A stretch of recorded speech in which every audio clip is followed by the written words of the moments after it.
오늘은 좀 전에 기도하면서 말씀하신 김민식 회장님이 해주신 것처럼 성공경영 시리즈로 올해 하기로 했는데 마지막 12번째까지 왔어요. 야, 이제 성공경영 시리즈로 한다는 게 처음에 1월 달부터 시작을 했는데 오늘은 12월 달은 원래 마무리하지만 새로운 계획을 세우는, 저는 그거를 바톤 터치의 달이라고 이렇게 얘기를 해요. 바톤 터치의 달. 그런데 제가 여태까지 하면서 경영을 보면 12월까지 결산을 하고 1월부터 새로 스타트업을 하는 것 같이 경영을 하시더라고요. 그게 아니고 12월에 이어서 계속 올라가야 되는데 다시 1월 목표를 다시 하는 거야. 그러니까 올라갔다가 떨어졌다 다시 올라가서 떨어지고, 이거 계속 이렇게 되는 게 아니고 그냥 12월에서 탄력을 받아서 또 올라가고 또 올라가고 이렇게 되는 바톤 터치를 해야 되는데, 바톤 터치를 개주를 잘하는 팀은 바톤 터치에 바톤을 놓치지도 않고 그 스피드를 유지하잖아요. 못하는 사람들은, 제가 초등학교 가끔 이렇게 개주하는 거 보면 이렇게 받아가지고 돌아서 그때부터 힘을 내고 달리는데, 우리가 초등학생들 아마추어 같이 경영하면 안 되겠다라는 생각을 하고, 특히 제가 12월 달 오늘은 경영에 대한 리스크에 대한 부분을 한 달 전부터 계속 준비를 했어요. 뭐 굉장히 정치적으로도 요즘 90년에 우리가 IMF라고 맞았잖아요. 그때는 경제 IMF라고 하는데 요즘은 정치 IMF라고 내년도를 그렇게 선언을 하니까, 그렇게 제가 오늘 아침에 CBMC 수첩 받으면서 야, 내년도에는 피를 철철 흘리는다고 이렇게 빨간색을 주시나? 그리고 제가 그래도 이렇게 승리를 해야 되겠다. 그래서 그래, 리스크 매니지먼트를 제가 관리하는 방법을 올해 내년을 위해서 이렇게 준비를 했고요.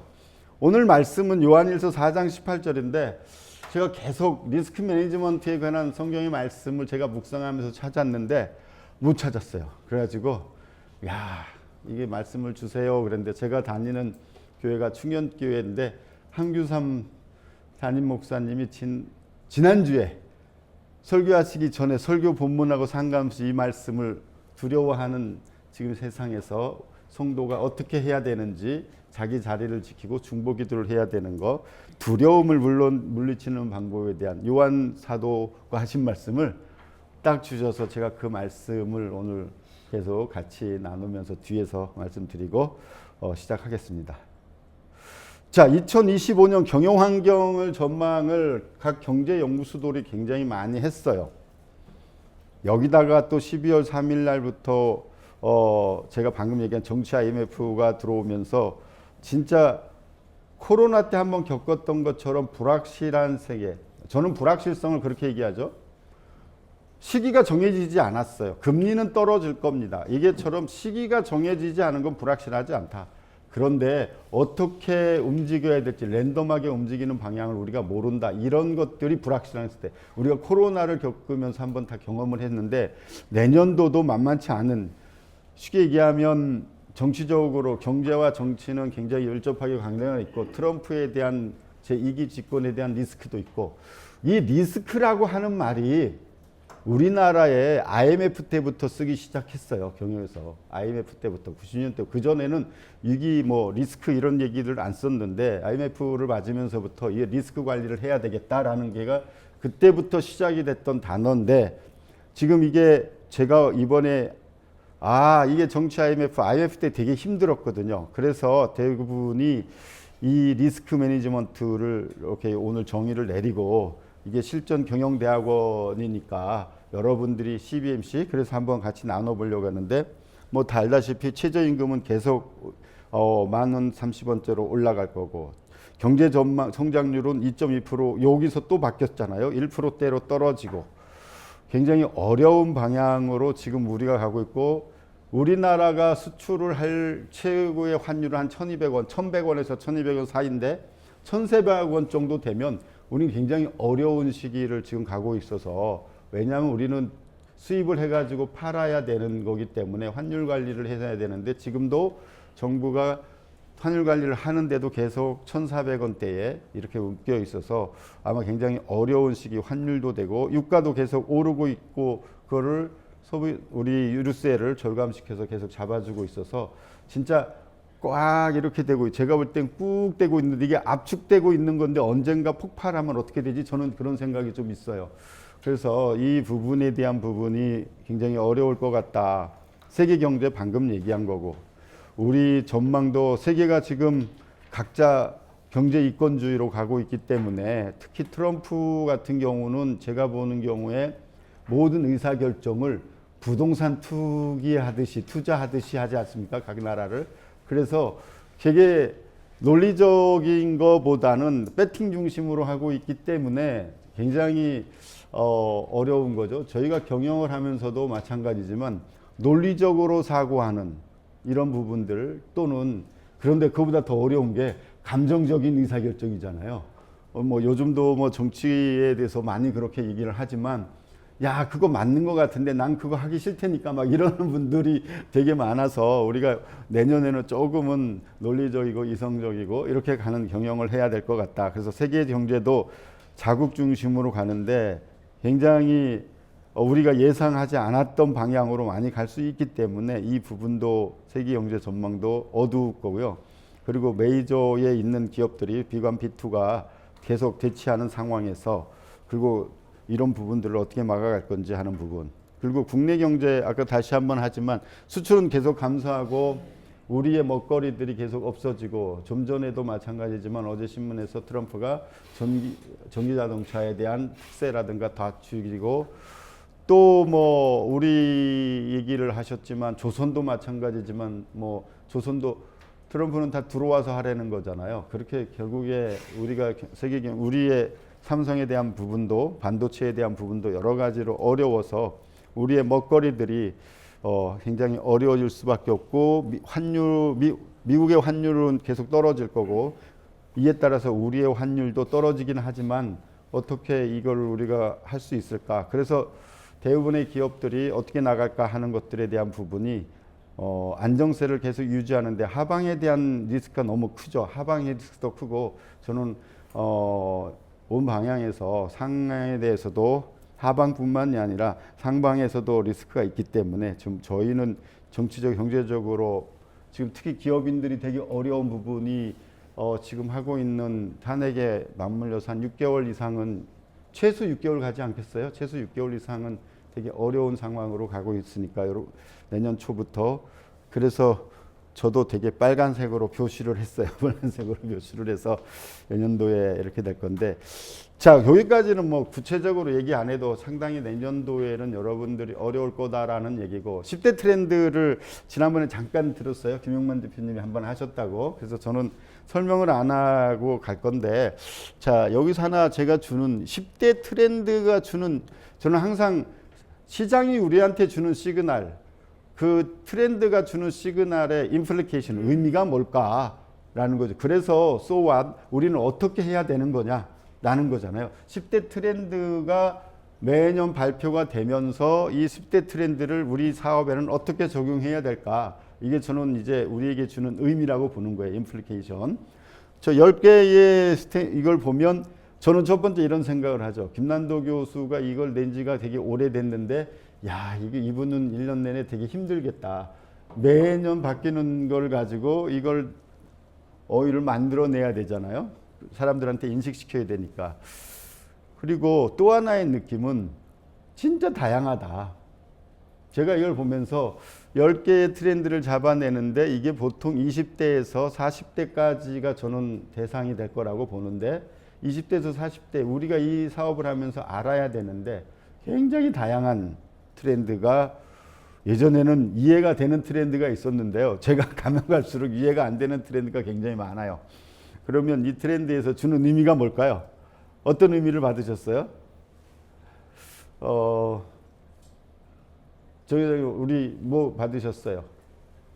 장재석 회장님. 왜 저한테 왜 어려운 거는 저한테 아니 어려운 게 아니라 장재석 회장님이 쫙 하면 다 이제 우리가 이해가 되니까. 우리 부회장님이 잘. 아 그래요? 그럼 이원상 대표님 뭐 느꼈어요? 사업에 10개 트렌드를 우리 김영만 회장님이 다 설명을 했잖아요. 자세하게 했을 건데 김영만 회장님이 얼마나 준비하셔가지고 그죠? 김남도 교수님보다 더 잘 설명하셨을 거야.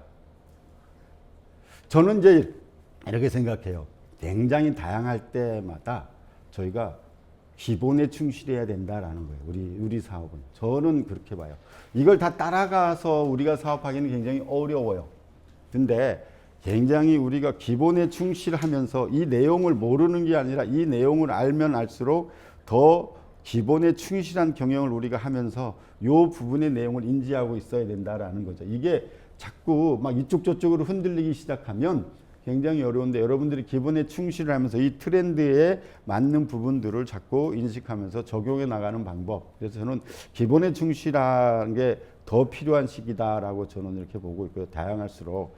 자, 방금 앞에서 보신 것처럼 2025년 우리 경영 환경 전망이 우리에게 주는 이유가 뭘까? 임플리케이션. 저는 이제 의미를 자꾸 얘기하는데 어떤 의미를 줄까라는 거죠. 여러분들한테 잠깐 고민하는 시간일 겁니다. 내년에 방금 리스크라고 하는 단어 화두를 제거 리스크 매니지먼트를 해야 된다. 리스크를 관리해야 된다. 그러면 앞에 말씀에서도 그렇고 저는 되게 불확실성이라는 키워드가 제일 생각이 날 것 같고요. 또 하나는 불확실성 하면 이거 되게 골치 아픈데 그런데 사람들은 그랬어요. 여태까지 저도 강의를 하고 실전을 하고 뭐 일에 있었고 컨설팅을 하고 하는데 언제는 좋았냐 그러잖아요. 그죠? 우리가 언제 좋은 적이 있었어요? 되게 어려운데 그 어려움의 강도가 되게 어려웠을 거다라는 거죠. 그래서 이걸 우리는 리스크를 한글로 해석하면 위기라고 얘기를 하죠. 위기. 그죠? 위기. 위기라고 하는 부분, 위기가 왔네. 우리가. 그죠? 되게 조금 더 심하겠네. 또 하나는 두려움이라고 하는 단어. 그래서 아까 요한 사도가 말씀하셨던 두려움의 우리가 결국에 불확실성, 위기의 결론은 저는 두려움이라고 하는 거에 귀결될 거다. 그래서 상당히 두려움을 그럼 어떻게 극복할까? 저는 두려움에 극복한 얘기를 한번 강의한 적이 있어요. 그죠? 전략하면서.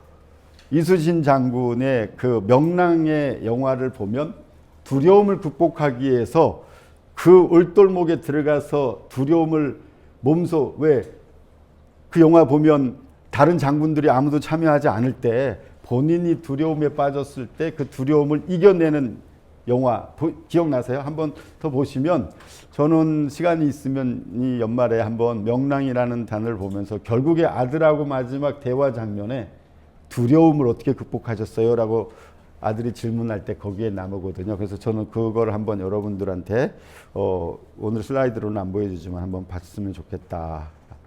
자, 실제로 제가 보면 2025년 기업 경영 전망 조사 결과에 보면 내년에 어떻게 경험할 거예요? 이거보다 더는 더 줄 거라고 생각해요. 이거는 11월 달에 조사한 거거든요. 그런데 12월 달 때는 보세요. 긴축 경영이야. 우리가 굉장히 경영이 어려우면 긴축 경영으로 61%까지 쭉 올라가죠. 그 다음에 내년도에는 현상 유지를 해야 돼. 그런데 확대, 내가 공격적으로 경영해야 될 거 300인 이상을 보시는 게 저는 맞다라고 보는 거예요. 지금 보면 저는 항상 한 60% 이상은 내년도에는 생존을 하고, 그죠? 그 다음에 현상 유지를 하고 안정적으로 가고 확대 경영할 거다라는 거죠. 그래서 계속 금리나 환율이나 이런 부분에 대해서 경제 안 좋기 때문에 겨울 한파보다도 추운 재계의 긴축 경영 현실. 이건 제가 쓴 키워드가 아니고 정경련에서 한 건데 2025년 경영 전망 기업 절반 이상이 긴축 경영을 계획할 거다. 이렇게 보면 그러면 내년도의 키워드는 뭘까? 저는 세 가지 경영 전략, 경영 목표의 경영 전략은 세 가지예요. 생존이라고 하는 키워드가 보통 아까 본 50% 이상의 기업들이 내년도에는 생존하자. 그럼 애들이 예전에 쓰던 말 3, 4년 전에 이불 밖으로 나가지 마. 이불 밖은 위험해. 뭐 이런 거예요. 생존을 키워드로 잡을 거고. 두 번째는 안정이라고 하는 게 아까 나왔던 15%. 그러니까 리스크를 타지 않을 거야. 나는 안정적으로 내년도를 운영할 거야. 이런 기업들이 한 15%, 20% 됩니다. 근데 마지막으로는 이 기회를 위기라고 하는 거잖아요. 위기를 기회로 삼아서 우리가 핵심 역량을 가지고 더 거침없이 성장해 나가겠다. 한번 보면 이런 거죠. 그럼 결국에 지금 싸우고 있는 우리의 시장에서 마켓에서 결국에 반 이상이 그죠? 시장에 안 나온다라는 거잖아요. 반 이상이 안 나옵니다. 75%까지. 그러면 결국에 그 시장에서 어떻게 하면 승자가 될 수 있을까? 이게 되게 패러다임의 저는 발상의 차이라고 보는 거죠. 결국에 어떤 기업은 진짜 생존을 해야 되는 기업도 있고 안정도 해야 되고 있고 어떤 기업은 성장을 해야 되지만 저는 생존을 해도 그 다음에 어떻게 될 거야 라고 하는, 그래서 어려울 때 핵심 역량을 가지고 더 성장하는 이런 성장에 대한 리스크를 관리하면서 가는 거를 여러분들에게 보고, 생존을 하더라도 또 성장을 하고 안정을 하더라도 성장을 추구하는 이런 경영 전략을 여러분들이 찾았으면 좋겠다. 그래서 제가 뭐 어제도 이렇게 잠깐 얘기했지만 한 회사를 일을 하실 때 여러분들이 최소한 2개 회사를 운영한다라는 마인드로 저는 했으면 좋겠다라는 생각을 좀 가지고 있어요. 그래서 지금 하고 있는 사업에 하나는 성장 안정적으로 해야 될 사업도 있고 또 하나는 성장시켜야 될 사업, 이 기회를 위기를 기회로 삼아서 갈 이런 성장을 할 수 있는 이런 2가지 이상을 할 수 있으면 좋겠다라고 제가 보고요. 자, 실제로 이거는 이 사례는 기업이죠. 대기업에서 지금 하고 있는 건데 내년도 경영 전략을 위기를 기회로 전환하는 선택과 집중에 전략 목표를 집중하겠다. 이렇게 해서 사업 구조도 바꾸고 성장 역량도 확보하고 고객 만족도 강화하고 코스트 혁신하고 기업 문화 체질도 바꾸는 이런 ESG하고 하는 이런 과제로 내년도에 가는 실제 사례를 보면 이렇게 되어 있어요. 제가 이건데 이런 부분들이 여러분들한테 되게 중요한 부분일 거다. 자, 케이스 스터디 봤고요. 간단하게. 자, 그러면 제가 이제 오늘 첫 번째 시작이죠. 경영은 리스크를 최소화하는 것에 따라합시다. 시작. 경영은 리스크를 최소화하는 것이다. 제 12번째까지 왔어요. 자, 그래서 최소화하는 방법이 실전에서의 이론을 가르칠 때 학부에서는 경영 전략을 가르칠 때는 경영 전략은 이거예요. 뭐냐면 경쟁 우위를 확보하는 이론에 대한 방법이에요. 경쟁 우위를 확보하는 방법을 가르쳐 주는데 저는 실전에서의 MBA 경영대학원에서의 경영 전략은 리스크를 최소화하는 거라고. 여러분들이 좀 와닿을 거예요. 리스크를 내가 어떻게 하면 최소화해서 이 경쟁에서 승리를 할까. 그래서 리스크를 최소화하는 방법에 오늘 저는 리스크 매니지먼트, 리스크를 관리할 수 있으면 최소화할 수 있다라는 거죠. 그러면 어떻게 하면 리스크를 관리할 수 있을까라는 거죠. 경영 환경은 저희가 예전에도 한번 강의를 했을 거예요. 경영 환경, 일반 환경, 오늘 날씨가 되게 춥다 그런다. 이런 것처럼 인바이러먼탈이 아니에요. 경영 환경은 주위에 내가 어떻게 둘러싸여 있느냐라는 뜻의 서컴스텐스예요. 서컴스텐스. 내가 어디에 둘러싸여 있느냐에 따라서 내가 달라지는 거지. 경영 환경은 내가 극복할 수도 있고 옮길 수도 있는 거기 때문에 인바이러먼탈이 아니다. 그래서 리스크라고 하는 부분이 우리를 둘러싸고 있을 때 우리는 어떻게 해야 되느냐. 여기를 나가야 되잖아요. 바람이 불 때 바람이 부는 방향으로 나가야 주는 거죠. 똑같잖아요. 우리가 그래서 우리가 리스크를 대항해서 나갈 수 있는 기업, 그게 경영 환경의 극복인데, 리스크라고 하는 단어의 어원이 어디서 왔냐면 이태리에서 온 단어거든요. 리스케어라는 뜻이에요. 리스케어 무슨 뜻일까요? 제가 예전에 한번 강의를 했는데 이거는 배심 좋게 도전하다 이런 뜻이에요. 배심 좋게 도전하다. 그러니까 이걸 조금 바꿔서 사람들이 용기를 갖고 도전하다 이런 말로 많이 쓰는데, 이태리에서 쓴 리스크는 리스케어라는 어원에서 왔어요. 그러니까 리스크 배심 좋게 도전하는 거야. 근데 내가 그 리스크를 그냥 무대뽀로 가는 일은, 저는 뒤에서 얘기하겠지만 그냥이 아니고 이걸 관리하면서 갈 수 있는 게 경영자이기 때문에 올해는 이 배심을 제가 그냥 원어를 그대로 썼어요. 배심의 배를 든든하게 배심으로 그래 한번 가보자 라고 여러분들이 우리를 도와주시는, 그 뒤에서 설명하겠지만 하나님이 계시니까 하나님 믿고 도전하자라는 걸로 희망을 드리고 싶습니다. 위기에 처하면 사람들은 3단계가 있어요. 레벨 1. 이제 벌써 걱정하기 시작하는 사람 많이 봤어요. 내년도 어떻게 살지? 이렇게 힘든데. 그죠? 걱정하는 사람. 조금 레벨 2로 올라가면 생각하는 사람이 있어요. think하는 사람이 있어요. think. 생각이라고 하는 건 이거 내년도 어떻게 경영하지? 이런 뜻이에요. 이런 뜻이. 그런데 진짜로 아이디어도 생각하고, 생각이라는 거는 방향을 정하는 요 정도로 생각하시면 될 거예요. 내년도에 리스크가 이런 것들은 내가 어떻게 할까? 3번째가 진짜로 여러분들이 하셔야 돼요. 고민하는 사람이에요. 솔루션을 찾는 거. 고민한다는 얘기는 내가 내년도에 리스크를 어떻게 대항해서 내가 솔루션을 찾아서 경영을 내년도에 나에게 고민하는 사람이죠. 그래서 미래지향적인 선택과 기회를 활용하는 게 좋겠다. 미래지향적인 기회를 활용하는 거. 그러니까 기회라고 하는 거의 단어의 뜻도 마찬가지잖아요. 그죠? 위기가 오는 거고 또 하나는 기회가 오는 거예요. 위기잖아요. 위기와 기회가 당시 오니까 여러분들이 그래서 여러분들이 이 레벨 2나 레벨 3를 지금부터 레벨 2, 레벨 3로 올라가시는 훈련을 하시면 좋겠다. 시오니까. 자, 그러면 어떻게 리스크를 관리해야 될까? 어떻게 리스크 관리해야 되죠? 이게 되게 어려운 얘기예요. 리스크를 어떻게 관리하지? 제가 하나의 팁은 제가 계속 리스크 관리하면서 하는 거는 리스크와 친해져라. 따라합시다. 리스크와 친해져라. 리스크를 자꾸 멀리하면 내가 리스크를 볼 수가 없어요. 리스크를 자꾸 친해져야 돼. 리스크를 자꾸 나한테 지금 올 수 있는 리스크들이 뭐지? 자꾸 봐야 그게 구체화되고 보일 수 있는데 대부분 리스크는 멀리 하려고 하는 거야. 리스크를. 왜? 좋은 것만 보고 싶으니까. 그래서 여러분들이 많이 하잖아요. 성경생활하면서 제가 젊은이들 청년부 부장하면서 되게 재밌는 걸 봤어요. 죄를 짓지 말라니까 막 죄가 되는 것만 막 이거 하면 죄, 술 먹으면 죄, 뭐 하면 죄, 뭐 하면 죄 했는데 나중에 죄 박사가 되더라고요. 이거 하면 안 되고 저거 하면. 그래서 내가 야, 죄를 그만하고 어떻게 하면 하나님이 기뻐하시는 일을 할까로 바꿔봐. 그랬더니 죄가 다 없어져서 그것만 하면 돼. 지금 똑같은 거예요. 저는 리스크도 여러분들이 자꾸 가까이 하고 친해지면 리스크가 그렇게 두려워하지도 않고 리스크를 내가 어떻게 하면 이걸 극복할까? 리스크와 친해지는 일을 좀 하셨으면 좋겠어요. 그래서 구체적으로 오늘부터 시작해서 연말까지 내가 리스크를 10개를 도출을 한번 쭉 해보세요. 내가 예상되는 리스크. 뭐 그거를 제가 RPN 지수로 해서 뭐 빈출도, 심각도, 위험성 이렇게까지 하면 여러분들이 머리가 복잡해지니까 그냥 여러분들이 리스크의 크기를 가지고 쭉 나열하면서 이 리스크를 줄이는 방법, 리스크를 10개 정도 도출하는데 오늘은 나누면서 한 3개씩 한번 3개 정도는 각자가 있을 거니까 내년도 예상되는 현안 이슈가 그걸로 한번 나눠보라고 제가 드릴 건데 리스크를 도출하세요. 리스크를 도출하고 그 다음에 이제 여러분들이 지속적으로 관심을 가지고 공유하고 피드백해야 하는 거야.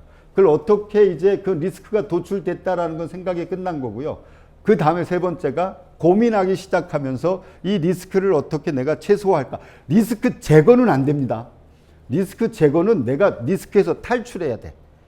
리스크는 최소화하는 거예요. 그걸 최소화하는 여러분들이 최소화해서 계속 낮춰나가는 활동을 해나가야 되지 리스크를 뭐 제거 100% 제거가 어디겠어요. 리스크가.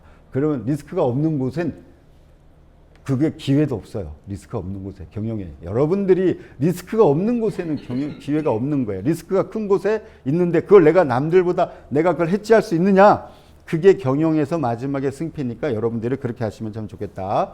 자, 그래서 리스크 매니지먼트는 두 번째 위험은 회피해서도 안 되고 무턱대고 제가 무대뽀라고 한 말이 이거예요. 무턱대고 대응해서도 안 되고 내가 그걸 해결할 수 있어야 되는데 막 대응하면 여러분들이 안 되죠. 내년도에 왜 어렵죠?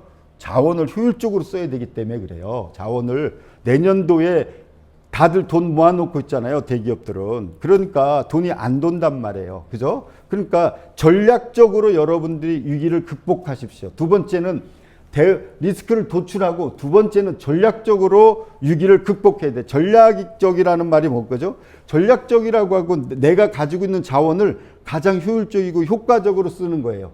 내년도에는 아까 그 기업을 봤지만 선택과 집중이라는 용어로 대변되지만 저는 선택과 집중이 아니고 여러분들이 전략적 위기 극복을 할 수 있는 마인드를 가져야 된다.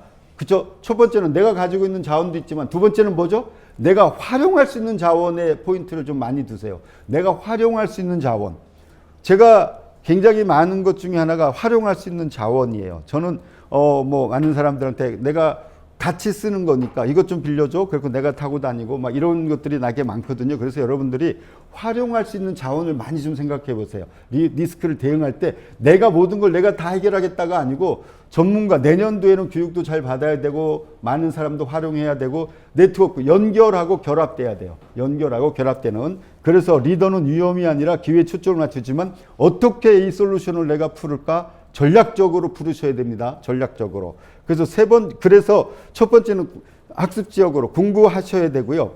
제가 위기 지역을 어떻게 극복하는지는 네 번째예요. 민첩성과 단결력 중에서 그들을 비난하죠. 아, 막 요즘 왜 그러는 거야? 막 왜 또 이거 한 건 이거는 하지 마세요. 이거 하면 조직 전체가 되게 힘들어져요. 두 번째는 안주를 단절하죠.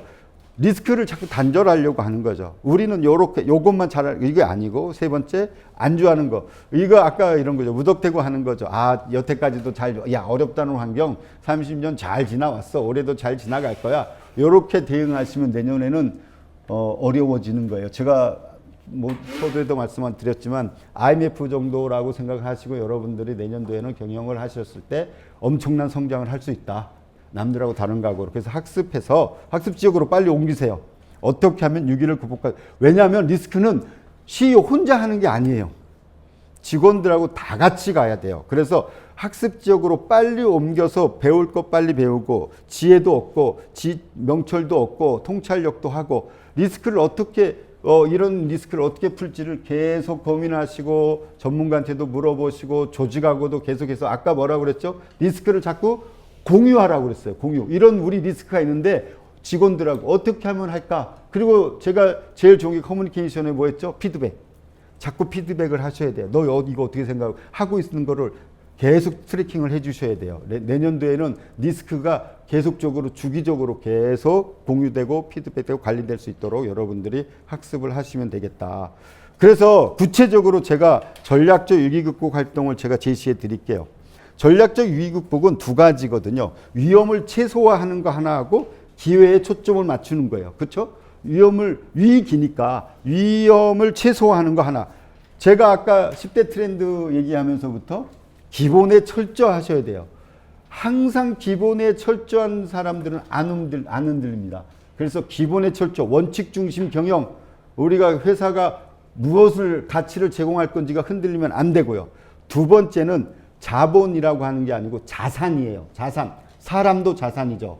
그죠? 정보도 자산이죠. 지금까지 했던 역량도 자산이죠. 자산을 합리적으로 사용하는데 최적 활동을 해야 돼요. 최적.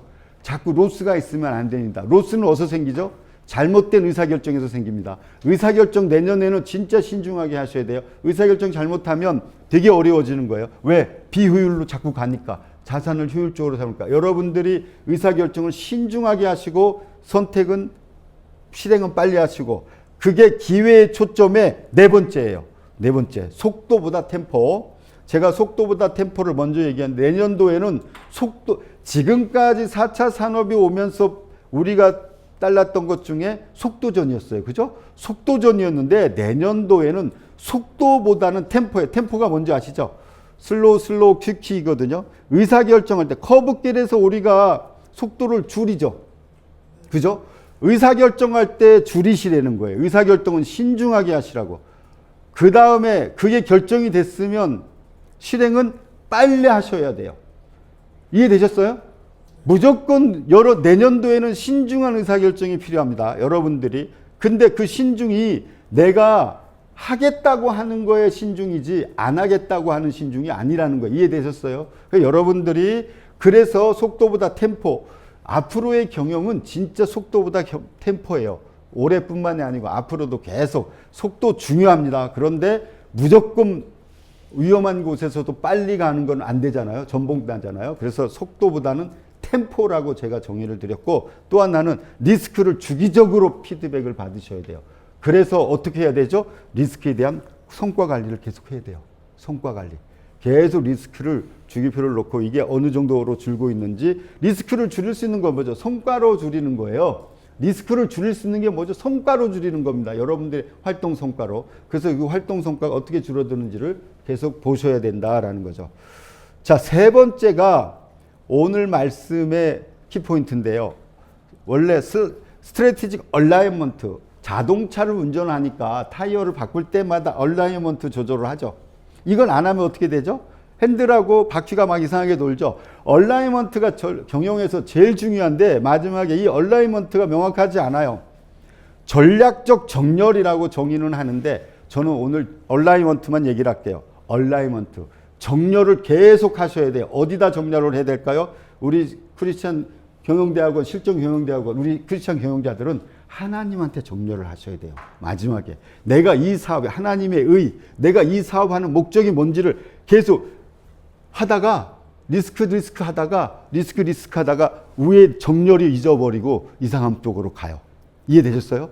여러분들이 내년도에도 경영할 때는 얼라이먼트를 정확하게 해서 크리스천 경영자는 어디에 정렬해야 된다. 일단 하나님의 정렬, 전략의 정렬, 그걸 가지고 리스크를 계속 정렬해 보세요. 이해되셨어요? 타이어 바꿀 때마다 자동차 정렬하지만 우리는 매일매일 여러분들이 아침마다 주마다 얼라이먼트를 좀 하시면 내년도에는 여러분들이 쭉 그것만 보고 갈 수 있어요. 그것만 보고. 이해되셨어요? 그래서 크리스천 경영진은 어디에 정렬해야 되는지. 그래서 불안의 반대가 뭘까요? 불안의 반대. 이제 장교석 회장님한테 안 물어볼까요? 우리 저기 총무님, 불안의 반대가 뭐죠? 안정. 그죠? 안정이라고 저도 생각했어요. 안정 또는 평안. 저도 그렇게 알았는데 이번에 목사님 말씀을 통해서 요한일서 4장 18절 다시 한번 읽어봅시다. 시작. 사랑 안에 두려움이 없고 온전한 사랑이 두려움을 내쫓나니 두려움에는 형별이 있음이라. 두려워하는 자는 사랑 안에서 온전히 이루느니라. 이 말씀을 예배 설교 처음에 딱 해주시는데 너무 감사했어요. 제가 이 두려움을 쫓는 방법을 말씀으로 크리스천 실천 MB에서 연결해야 되는데 하나님이 또 이걸 주시는구나. 그래서 이번 주에 받아서 제가 설교를 했는데 첫 번째가 1번이 사랑 안에 두려움이 없대요. 사랑 안에 두려움이 없으니까 여러분들이 하나님을 사랑하고 직원을 사랑하고 다 사랑하는 이게 되게 중요할 것 같고요. 두 번째는 온전한 사랑이 두려움을 내쫓는. 그러니까 사랑을 하는데 온전하게 해야 된다는 게 이게 또 제가 도전을 받았어요. 온전한 사랑이 두려움을 내쫓는다. 그런데 세 번째 형벌이라는 단어가 되게 어려웠거든요. 형벌을 되게 풀어줬어요. 형벌이 무슨 뜻일까요? 그죠? 형벌이 막 죄를 받는 거. 사랑 안 하면 죄 받을 것 같고 이런데 그게 아니더라고요. 이게 형벌이 이거였어요. 이거가 여러분들한테 꼭 주고 싶은 메시지였어요. 저도 받았고. 유축되는 거래요. 따라해 봅시다. 유축되는 거. 두려움은 유축되는 거예요. 경영자들이 저는 오늘 여러분들의 힘을 드리고 싶은 거예요. 저도 그렇고. 유축되지 마세요. 리스크 매니지먼트, 내가 리스크하고 친해지면 내가 리스크 극복하고 내년도에 시장에 80%가 안 나와. 20% 그럼 얼마나 좋아요. 그죠? 여러분들 그런 패러다임으로 그런 도전으로 사랑하면서 유축되는 것을 극복하시면 이게 저는 100% 하나님이 주신 솔루션, 리스크 100% 완전히 제거될 수 있다라고 봅니다. 세상의 방법으로는 리스크를 제거할 수 있는 방법은 100%는 없어요. 그런데 하나님이 주신 이 불안을 극복하는 사랑으로는 온전한 사랑을 할 때 저는 100% 리스크 이번에 다 제거할 수 있을 걸로 믿고 축복합니다. 자, 그래서 올해 한 해 크리스천 MBA 12번째 성공 경험을 마치면서 마지막으로 하나 꼭 전체 12월까지 했던 12번째 크리스천 경영 MBA 실전대학원에서 제가 하고 있는 이 유소를 하나 말씀을 드릴게요. 여러분들 내년에 실력이 여러분들 이렇게 보시면 나는 경영 실력이 없어 뭐 이러는데 실력이 내년도에 질적 차이를 주지는 않습니다. 어떤 자세로 일하느냐가 아까 얘기한 대로 세 가지잖아요. 리스크와 친해지라는 거 하나, 리스크를 전략적으로 관리하라는 거 하나, 그죠? 또 세 번째가 그 리스크를 얼라이먼트 하라고, 그죠? 그 세 가지를 꼭 잊어버리지 않았으면 좋겠어요. 1번이 제일 중요해요. 친해지려고 노력을 하세요. 리스크하고 친해지려고. 그래서 하시면, 그래서 여러분들이 자, 그래서 이거 나왔는데, 자, 어떤 자세로 일하는 자가 차이를 만들어내요. 내년도에는 어떤 자세로 일하는지가 실력의 차이를 나타내는 거예요. 왜냐하면 여러분들이 질적 차이를 만든다는 건 되게 자세가 중요하거든요. 마인드하고 스타일. 그래서 여러분들이 이 마인드와 스타일 차이를 만드는데 제가 강조하는 건 여러분들뿐만 아니라 직원들한테 책임감을 좀 강조했으면 좋겠어요. 책임감. 책임감이 진짜 중요하거든요. 내년도에는 우리도 CEO들도 책임감이 필요하지만 직원들한테도 필요하는데 직원들한테도 어떤 자세로 일하는지를 계속 여러분들이 본이 되는 경영을 좀 했으면 좋겠어요. 그래서 책임감은 둘로 나눌 수 있어요. 외적 책임과 내적 책임. 우리 기업에서 보는 거는 외적 책임이죠. 외적 책임을 뭘로 하죠? 성과로 봐요. 그죠? 우리는 직원들, 나도 그렇고 직원들은 다 자기 일의 성과로 봅니다. 이게 외적 책임을 지어야 돼요. 이건 MB에서 일반 기업들도 그렇게 해. 근데 우리 크리스찬 경영자에는 내적 책임이라는 게 있어요. 뭘까요? 헌신입니다. 헌신. 저는 이 헌신이 되게 중요한 우리 크리스찬 경영자들에게 필요한 거다. 그래서 내가 헌신하고 내가 그 일에 헌신하고 그 사람에 헌신하고 그런 거죠. 저게 우리가 헌신할 때 우리는 이걸 내년도에 해나갈 수 있다. 성공 경영의 키포인트는 1번부터 12번까지 했죠. 우리가 올해 한 해 헌신, 책임감과 헌신이 되게 중요하다. 그래서 기본적인 경영 책임, 자신 일에 대한 책임, 오너십이라고 그랬죠. 내가 주인이다 이게 안 돼. 내가 사장이가 아니고 직원들한테도 일에 대한 오너십을 줘야 되고 일에 대한 오너십이에요. 나도 CEO로서의 오너에 대한 오너십. 조직 전체에 대한 성과 책임들이 외적 책임이 되지만 내적 책임 헌신을 가져야 되겠다. 그래서 크리스천 성공 경영의 힘은 하나님의 비전과 소명을 믿는 우리에게 있다. 내 자신에게 있다. 그래서 여러분들이 올해는 이 성공의 12개 시리즈를 쭉 다시 한번 묵상하면서 이렇게 하는데 마지막으로 책임감, 그 다음에 직원 외적에 대한 성과, 내적으로는 헌신, 이걸 좀 기억했으면 좋겠습니다. 자, 오늘 총경 12경을 마치면서 요 말을 제가 꼭 쓰고 싶었어요. 한번 읽어볼까요? 기적을 원한다면, 시작. 원한다면 기도하고 결과를 원한다면 일을 하라. 이 성 어거스틴 알잖아요. 아우구스티누스 성 어거스틴이라고 하신 분이 이 말씀을 하셨어요. 기적을 원한다면 기도를 하고 결과를 원한다면 일을 하라. 그죠? 굉장히 저는 여러분들이 이 두 가지 올해 다 할 수 있을 거라고 생각이 들어요. 기적도 일어나고 기도를 해서 일을 해서 우리가 이 솔루션 방법론을 가지고 리스크 매니지먼트 하면 내년에도 여러분들이 이 두 가지의 결과를 얻을 수 있다. 기적도 얻어. 이게 어찌 보면 기적을 원하는 건 특별 은총이고, 그죠? 밑에 있는 건 우리가 배워서 하는 일반 은총. 이 두 가지니까 여러분들이 이 두 가지를 잘하면 좋겠다. 자, 성공 경영이 우리 장재석 회장님 때문에 제가 이거를 끝나고 다시 한번 해줄 건데, 성공이 제대로 안 할 때 어떻게 해야 돼요? 그 세 가지만 말씀을 드릴게요.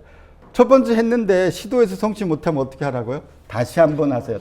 다시 한번 시도하세요. 두 번째, 처음과 다른 노력을 기울이는데, 두 번째요, 더 배워야 할 게 뭔지를 계속 질문해 보면서 여러분들이 보완해야 될 거를 자꾸 질문을 해보세요. 그러면 또 다른 결과가 나올 거고요. 세 번째, 목적과 성과를 되새기면서 다시 한번 뭐 하고요? 재정렬.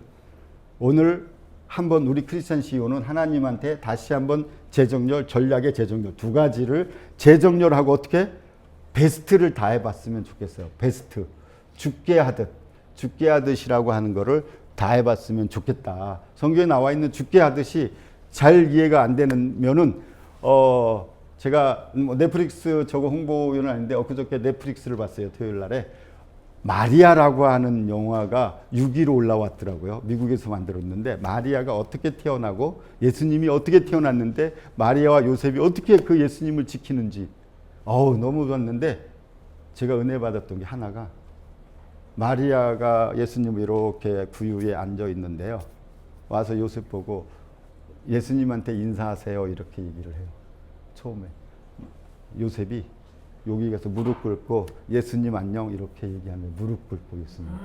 야, 제가 그걸 보면서 우리 자녀들 여기 있는 사람들 모든 사람들이 그렇게 하나님이 보내주신 예수님의 형상을 닮은 사람들을 우리 직원들도 그렇게 사랑하면 진짜 내년도에 되겠다. 그게 죽게 하듯이구나. 그걸 사진으로 영화를 보니까 죽게 하듯이 확 보였어요. 그래서 여러분들도 그랬으면 좋겠다.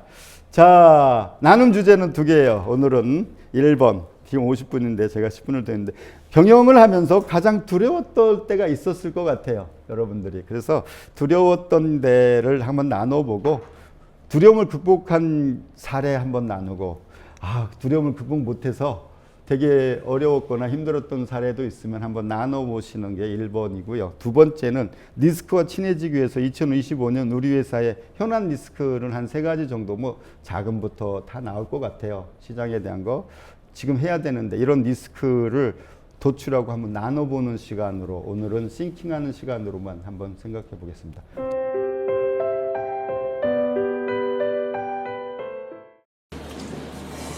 하겠습니다. 첫 번째 김영만 대표님께서 첫 번째 과제 두려움과 극복 사례인데 너무나 많아서 해야 할 일들이 너무나 많아서 시간이 허락하지 않으셔서 좀 말씀을 못 하셨고요. 두 번째, 리스크는 지금 현재 하시고 계신 사업이 에너지 사업 자체가 정부 지원이 줄고 매출 정치 리스크가 크고 그래서 매출이 줄고 투자가 축소돼서 성장하지 못함, 이게 가장 큰 리스크를 보셨고, 그래서 인재 채용을 통한 매출 상승을 인재를 채용해야 되는데 매출 상승하고 또 그에 대해서 다시 투자를 하고 이런 것들이 선순환 제도가 안 돼서 지금 앞뒤가 어떤 선택을 해야 될지 2025년도에 참 어려운 방향이다. 그래서 모색을 하고 있다라는 말씀을 주셨습니다. 김맹수 대표님께서는 첫 번째 두려움은 항상 공통적인 것 같아요. 모두 매출에 대한 두려움. 그걸 해결하는 극복 사례로 올해 기본에 충실을 했고 하나님께 기도를 해서 해결을 한 경험이 있다라는 말씀 주셨고요. 두 번째 리스크는 마찬가지입니다. 첫 번째 부채에 대한 리스크, 그다음에 현재 제조업에 대한 몰락이 가장 크고, 세 번째 내년은 항상 생존 전략과 안정적인 전략. 그래서 투자 위축으로 이어진다. 이런 것들이 다 공통적인 얘기로 말씀하셨습니다. 유현상 대표님께서는 첫 번째 두려움은 절대 매출의 감소. 그러니까 공통적인 다들 한마디씩 다 그런 매출의 감소가 다 언급이 되었고요. 두 번째 리스크는 첫 번째 부채, 그 다음에 두 번째 절대 매출 감소로 인해서 직원들한테 이제 같이 함께 회사가 성장하고 직원들이 성장해야 되는데 안정되지 못하고 있는 점을 큰 리스크로 꼽았습니다. 장사두 대표님 또한 첫 번째 두려움은 절대 매출의 감소. 구체적인 뭐 수치나 이런 것들 대화 나온 것들은 여기에서는 말씀드리지는 않겠습니다. 두 번째 리스크는 첫 번째는 이제 부채에 대한 리스크, 재정에 대한 리스크라고 보면 될 것 같고, 두 번째 가족 경영으로 인해서 신사업을 시도할 때 자꾸 이제 시도에 어려움을 겪고 단절된다, 반대 이런 얘기들이 많다라는 거에 대한 리스크를 꼽았습니다. 마지막 김인식 대표님께서 두려움의 극복 사례는 IMF 때 상당히 극심한 스트레스와 두려움이 있었고요. 상당히 많은 부채와 이런 것들이 극복해야 되는 과제가 있었고, 또 도시가스와의 M&A에 대해서 잘못된 사례가 있어서 상당히 큰 두려움이 있었고, 그걸 극복하는데 오랜 시간이 걸렸다는 말씀 주셨고요. 또 올해 리스크로는 지금 내년에 준비하고 계신 게 65세 이상 계약직을 해제하고 계약직으로 채용하는 뭐 이런 것. 그래서 첫 번째 매출을 구체적인 내용은 제가 함축하고요. 매출에 대한 게 제일 큰 목표고요. 2025년도. 두 번째로 해외 마케팅 역량 강화. 그리고 세 번째 조직 개편. 이 조직 개편에서 아까 말씀드린 그런 내용들을 실행하는 것에 대한 리스크 관리를 하신다는 말씀이 있습니다. 마지막으로 저는 두려움은 저는 2024년도가 사실상 2023년도에 저는 회사를 김혜수 대표님께서 저한테 리스크가 없다고 하셨는데 겉으로 그렇게 보여서 감사합니다. 2023년도에 10월에 구조조정을 대규모로 했어요. 거의 한 3분의 1 정도 구조조정을 했고, 그로 인해서 올해 매출이 대략 한 2분의 1보다는 더 못한 것 같아요. 3분의 1보다 좀 더 잘할 것 같고, 12월이 이제 마무리를 하기 때문에. 그래서 저 또한 매출이 상당히 줄어서 2024년도 상당히 어려운 한 해를 겪었습니다. 이렇게도 어려울 수 있고, 인생에서 가장 어려운 한 해를 지냈고, 근데 반면에 그러면서 제가 몸이 가벼워져서 그런지 굉장히 많은 시도를 했어요. 개발도 제일 많이 했고요. 개발도 굉장히 많이 했고, 할 수 있는 모든 것들을 다 해봤어요. 그래서 상당히 저는 올해 체력을 얻었다 생각하고, 바닥을 찍었기 때문에. 그리고 2025년도는 그리고 참 마지막 2024년도에 제가 정말 제 인생에서, 그러니까 정성적인 평가로 보면 제 인생에서 제일 많은 기도를 하고 하나님께 아주 납작 엎드려가지고 기도를 버텼다 그러면 보여주고, 그리고 나중에 이렇게 드릴 말씀이 있으면 이번에 된 사례도 그와 연관이 있어요. 그래서 상당히 그 중보기도 해주신 거 감사하고, 내년에는 저는 위기를 아예 그 기회와 매출을 올해 3배 성장하는, 예전을 다시 회복하는 한 해를 강현웅 대표님께서 먼저 나눠주셨고요. 가장 큰 걱정은 이제 매출 극대화에 대한 이제 두려움, 걱정 이런 것이 있고, 인원이 10명 있을 때, 5명 있을 때, 2명 있을 때 그 매출에 대한 스트레스가 분명히 차이는 있는데, 그래도 여전히 그런 어떤 매출에 대한 걱정 그런 것들이 있었고, 그런 거를 이제 돌파했던 것들은 주로 금식기도, 산기도 이런 것으로 돌파를 하셨던 경험들이 있다라고 나눠주셨습니다. 여전히 그 부분이 가장 큰 어려움이라고 이렇게 말씀해 주셨고요. 그리고 곽영철 회장님께서 아주 그 리스크에 대한 그 친하게 지내라는 그 부분에 19년도에 360만 불 부도 맞으셨고, 21년도에 120만 불 부도 맞으셨고, 지금 그 120만 불 또 부도 날 조짐이 보인다고 하세요. 그래서 걱정을 하고 계신데, 이 리스크를 어떻게 해결해야 될까? 그런데 이 업계에서는 이런 식으로 이제 미수를 깔지 않으면 방법이 없으니까, 영업이 안 되니까 이걸 어떻게 해야 될지 참 항상 고민이고 두려움이라시는 부분을 나눠주셨고요. 또 3가지로 나눠주셨는데, 채권 회수 리스크, 두 번째가 매출 확대 리스크, 비슷한 부분입니다. 예. 그리고 조직 안정 리스크.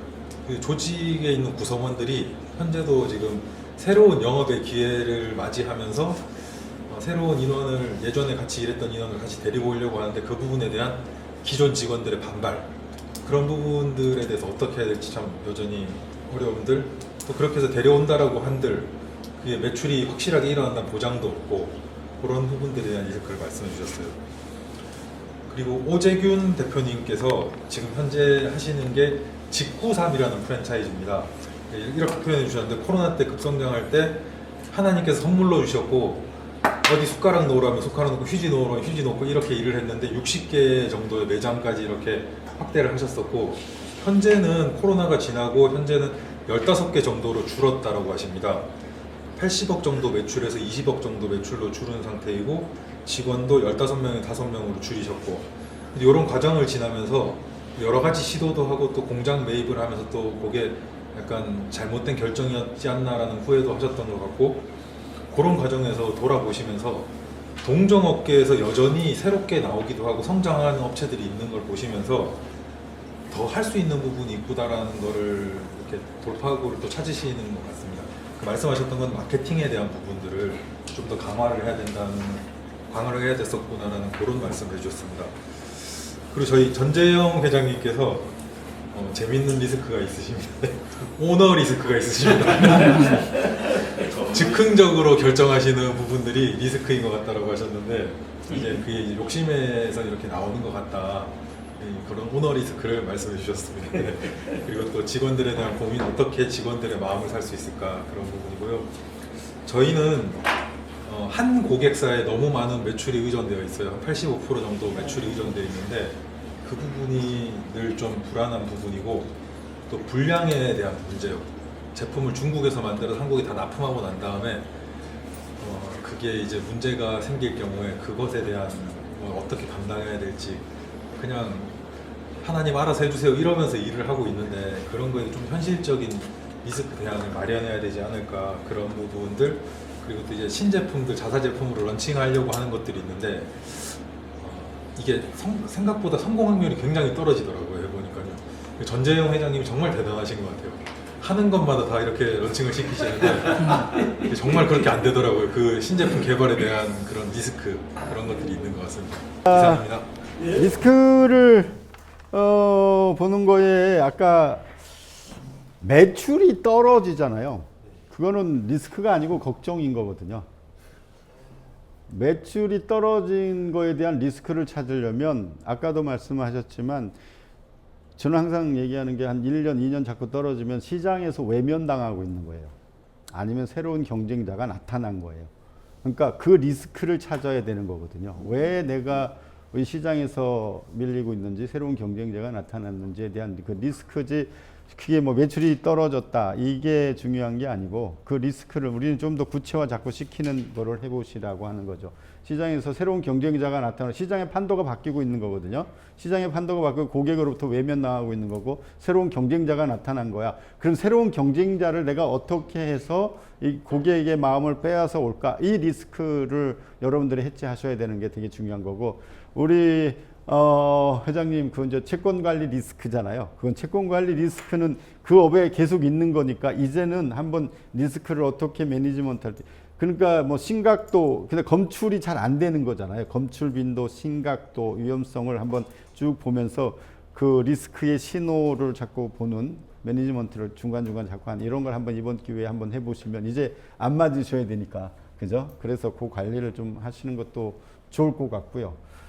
그죠? 그 다음에 오너 리스크야 직원들하고 같이 하셔야 되는데 오너가 계속 있으니까 그런 리스크고, 그래서 전체적으로 리스크를 결론은 친해지고, 그 다음에 내년도에는 진짜 리스크에 대해서 관리를 잘 하시고 이렇게 여러분들이 하시면 좋겠고요. 마지막으로 이제 제가 지난번에 장세 회장님이 12개를 했는데 그거 정리 한번 해주셔야 되는 거 아니냐 그래서 제가 간단하게 정리를 한번 하면서 넘어가겠습니다.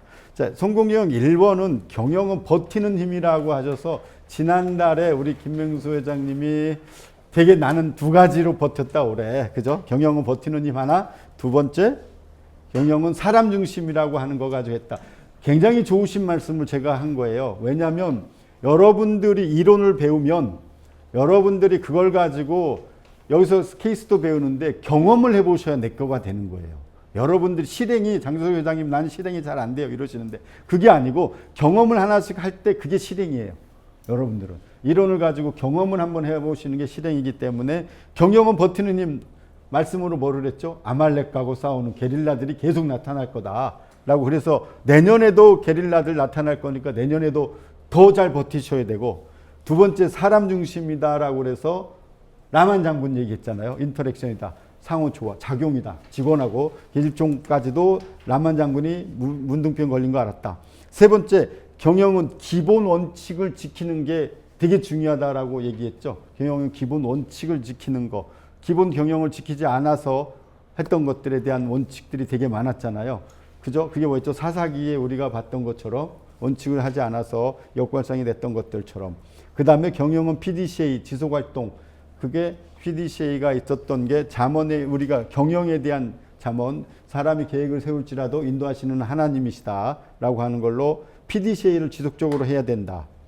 5번째가 경영은 CEO의 올바른 매니지먼트와 리더십. 그죠? 우리가 얘기했던 그 누구죠? 저기 예루살렘 성전을 2번 다시 지었던 분, 그분 사례를 가지고 얘기했죠. 그래서 50일 만에 성을 지었던 분, 그래서 우리가 바벨론에 맡은 갑자기 제가 너무 이름은 생각이 안 나지만 그분을 가지고 했죠. 그죠? 니에미야 가지고 했죠. 저 니에미야 사례를 가지고 50일 만에 하면서 진짜 성벽까지 더 크게 지었잖아요. 성인데 성벽으로 넣은 거죠. 여러분들이 내년에도 이렇게 성을 더 확장했으면 좋겠어요. 성벽까지. 자, 7번이 경영 고객의 본질적인 문제. 이 본질적인 문제를 해결해 주는 거라고 그랬죠. 사도행전 3장에 있는, 그죠? 베드로와 저기가 안진뱅이를 고쳐준 사건. 그죠? 먹을 거 달라고 했지만 안진뱅이를 일으켜줬던 거 가지고 했고, 그 다음에 경영은 발바닥으로 밟는 게 경영 6번인데 지나쳤는데 여호수아. 그래서 여러분들이 시장을 계속 밟으셔야 돼요. 밟는 대로 여러분들 시장에 들어가야 돼요. 마켓에 들어가서 시장을 자꾸 발바닥으로 밟아서 지경을 넓히는 거. 8번째가 경영은 탁월함입니다 라고 해서 우리가 탁월함을 실천하자. 다니엘 가지고 저희들이 다니엘의 탁월함을 가지고 했고요. 9번째 비즈니스 모델의 지속적인 혁신. 여러분들 올해도 하셨지만 자꾸 비즈니스 모델은 자꾸 혁신하셔야 돼요. 왜? 시장에서 외면당하지 않아야 되니까. 비즈니스 모델은 계속 혁신시켜주고 가치는 계속 발전해 줘야 되고, 비즈니스 모델 혁신의 사례가 야곱 가지고 했잖아요. 그죠? 전박이 하고 아닌 거 가지고. 그 다음에 10번째, 경영은 성과 관리를 통해서 작동되고 살아있게 해야 합니다. 라고 하는 경영의 성과 관리를 통해서 여러분들이 해야 되는 사례를 제가 성과 관리 얘기해 줬고요. 11번, 지난번 주에 했던 게 경영은 CEO의 공감력이다라고 하는 걸로 저희들이 공감력 얘기를 해줬어요. 마지막에 오늘은 경영은 리스크를 최소화하는 것입니다. 그래서 이게 성공인용 시리즈를 올 연초에 하겠다고 했는데 진짜로 12번까지 이렇게 해주신 하나님께 우리 다 같이 감사의 박수 한번 드리고 마치겠습니다.